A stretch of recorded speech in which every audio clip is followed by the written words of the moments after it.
और 26 जनवरी को पंचायती राज मंत्रालय की झांकी गणतंत्र दिवस परेड का हिस्सा रही। इस परेड में स्वामित्व योजना की सफलता को दर्शाती झांकी ने सभी का ध्यान आकर्षित किया। स्वामित्व योजना ग्रामीण क्षेत्र में लोगों को उनकी जमीन जायदाद का कागजों के माध्यम से मालिकाना हक दिलाती है। पंचायती राज मंत्रालय के सचिव विवेक भारद्वाज ने इस योजना के बारे में विस्तार देते हुए बताया कि सदियों तक एक बड़ी ग्रामीण आबादी के पास उनकी पुश्तैनी संपत्तियों के कोई कागजात नहीं थे, लेकिन प्रधानमंत्री नरेंद्र मोदी की दूरदर्शी सोच के चलते अभी तक देश में 3 करोड़ लोगों के पास उनकी जमीनों का मालिकाना हक पहुंच चुका है और पंचायती राज विभाग तकनीक से जुड़कर अपनी सभी योजनाओं को पारदर्शी तरीके से ग्रामीण आबादी तक पहुंचा रहा है।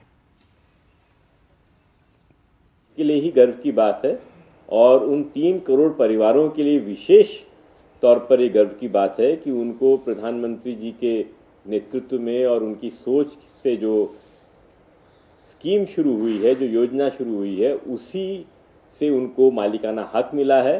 तो मैं समझता हूं कि ये करोड़ों परिवारों के लिए गर्व का विषय है। सदियों से गांवों में जो खेती की ज़मीन है उसका लेखा जोखा है, उसका रिकॉर्ड है, लेकिन जो मकान होते हैं, जो आबादी क्षेत्र होता है, उसमें कोई रिकॉर्ड नहीं था। ये प्रधानमंत्री जी की ही सोच थी। उन्होंने कहा कि इसका भी लेखा जोखा होना चाहिए और मालिकाना हक सबको मिलना चाहिए। आप जानते हैं कि उनका हमेशा ही बल रहता है कि हमें नई से नई तकनीक इस्तेमाल करनी चाहिए। तो इसमें भी हमने ड्रोन मैपिंग करी और उसकी वजह से बहुत जल्द ही, बहुत कम समय में और बहुत कम खर्चे में ये काम पूर्ण होने की दिशा में है। आपको जानकर खुशी होगी कि आज की तारीख में हज़ारों लोगों ने स्वामित्व के प्रॉपर्टी कार्ड को गिरवी रखकर उन्होंने 1600 करोड़ रुपए के ऋण लिए हैं।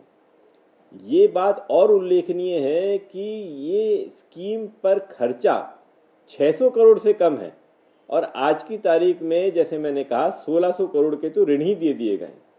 2.5 लाख पंचायतें सारी की सारी एक ही इलेक्ट्रॉनिक प्लेटफॉर्म, एक ही पोर्टल पे काम करती हैं।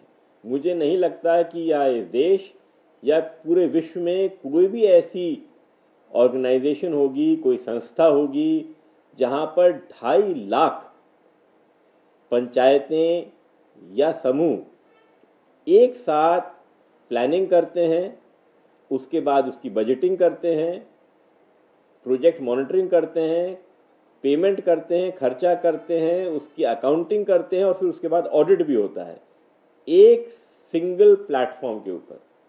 तो पंचायती राज विभाग टेक्नोलॉजी से परिपूर्ण है।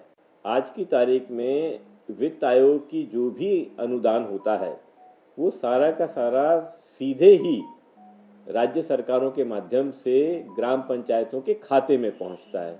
कहीं कोई लीकेज होने की कहीं कोई गुंजाइश ही नहीं। उसके बाद जो पेमेंट होता है इन अनुदानों का वो भी PFMS के ज़रिए होता है, यानी डिजिटली होता है। तो वहाँ पर भी पूरी पारदर्शिता रखी जाती है।